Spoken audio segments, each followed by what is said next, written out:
வணக்கம். தத்துவங்கள். வாழ்க்கை என்பது இருமுனை விளிம்புகளைக் கொண்ட வாள் போன்றது.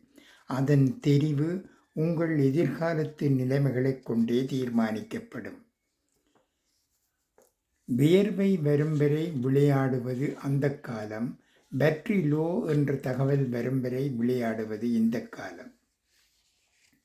என்ன கொடுமை இது! உனக்கு வந்தா செல்ஃப் ரெஸ்பெக்ட், எனக்கு வந்தா ஈகோ.